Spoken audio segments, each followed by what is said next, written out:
What follows are the private notes of a man who ran an empire and hated it. His name was Marcus Aurelius. He ruled Rome for 19 years while the plague killed millions and the frontier armies bled against invasions that never stopped. He wrote for no one but himself. The book we now call the Meditations was never meant to be read. It was a mirror he held up to his own soul at the end of long days and again in the cold hour before the duties of the next day began. You are not his audience. You are a stranger who has wandered into his study by lamplight and found the pages still on the desk. Do not look for comfort in what he writes. Look for the shape of a man trying not to become small. Listen. It is before dawn. The lamp has been burning since the third watch. The emperor has been awake. Now, on the first clean page of the day, he writes to the only man he cannot lie to, which is himself. Begin with the phone. Begin with the small glass rectangle that you check 96 times in a day and cannot remember what you were looking for. Not because you needed to find anything, because you had forgotten what stillness feels like. And stillness is a room you only enter by not speaking. Put it down. Put it in the other room. Let the quiet return. The quiet is not your enemy. The quiet is the only place where the soul hears itself speak. Leave it there for 1 hour this morning, before anyone owns your attention. Begin the day as the person who chose the hour, not the one who was pulled into it. You will tell yourself you cannot afford the quiet, that there are messages to answer, names to remember, an army of small demands waiting at the other end of the screen. You cannot afford anything else. The messages will keep. The names will still be there. The first hour of the day is the only hour you will ever own in full. Take it. Give it back to yourself. And when the quiet has returned, and your thumb has stopped reaching for a thing that is not in the room, you will notice something. You will notice that your own thoughts have a shape, and the shape was there all along, buried under 100 small alerts. That shape is your mind. It has been waiting for you. Next, the lie you tell yourself about being alone. You are not.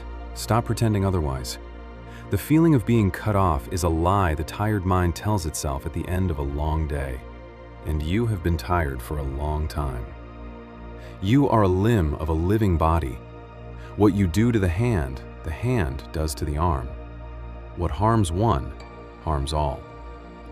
Remember this when you pass a man in the corridor whose name you will not learn. He is tired too. He also woke in the dark and counted his losses before the morning was clean. He is not your enemy. He is your other hand. Remember it in the morning before you speak to anyone. Remember it tonight before you sleep. You have little time. Do not waste it rehearsing your solitude. Do one small thing for a stranger today. A seat given, a door held, a small kindness paid in the dark. Tell no one. Do not wait for gratitude. Do not perform the kindness. The act is enough. The act is the proof. A stranger helped is not a stranger. The living body has moved another limb. And now the harder one. There is a man who frustrates you. He was in your chest all afternoon yesterday, louder in the quiet rooms than he ever was in the office. Your jaw is still tight from a meeting that ended hours ago. He is not in the room. You brought him here. Enough. You were made for cooperation, as the hand is made for the other hand, as the eye is made for the eye. To work against him is against your own nature. He acts from his own understanding, however small. His cruelty is not aimed at you, it is the shape of his ignorance. His ignorance is not yours to carry into sleep. Correct him if you can. If not, bear him and be done. Today, before you answer him, pause. Ask one question in your own head. Not what does he want, but what is he afraid of? The answer is usually pitiful. Then speak. You will die soon enough. Do not spend the short time grinding your teeth at fools. The lamp burns lower now. The day has been long. You have presided over councils, signed documents you will not remember, eaten at a table where your silence was louder than the voices around you. Now, at the second hour of the dark, the same hand writes the same page to the same man. Begin again. Turn first to the title you carry. It is not yours. The corner office is not yours. The name on the door will be wiped away, and a stranger will sit in that chair before the ink has dried on your obituary. Think of who sat in that chair before you. You do not know their name. You have not wondered about them once this year. They worked as you work. They lost sleep as you lose sleep. They believed the chair was theirs. Hear this clearly. Only your character is truly yours. Only your choices. Only the quiet integrity no promotion can grant and no dismissal can take. You will die. The titles die first. Every afternoon of your career so far has been spent trying to protect a name that was never yours to begin with. And the protection has been expensive, and the name is still wearing down. Before your next meeting, stop at the threshold. Ask yourself one question. Am I walking in there to look important or to do what is right? Answer without flinching. Then walk in and act on the answer. That is the only review that matters. The rest is noise you have mistaken for a life. Now remember who is missing from the table tonight. The empty chair. The coat still in the hook. The name your mouth begins to say and then does not finish. This is the shape grief takes. Listen. Everything you love is on loan. It always was.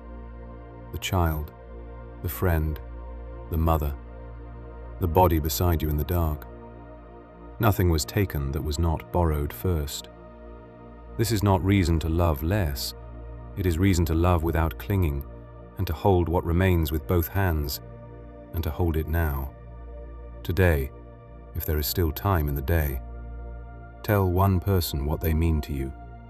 Say it in plain words. Do not wait for a better moment.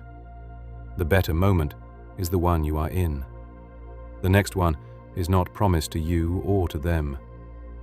Send the message before you sleep. Write the letter before you forget the shape of what you meant to say. And last, the matter you have been avoiding all day, which is your own death. You will die. That is not despair. That is arithmetic. Everyone you envy tonight will also die. The emperors you studied as a boy are dust. Their armies are dust. Their enemies, whose names you were made to memorize, are also dust, and no one remembers who won. You are not different. Do not pretend to be.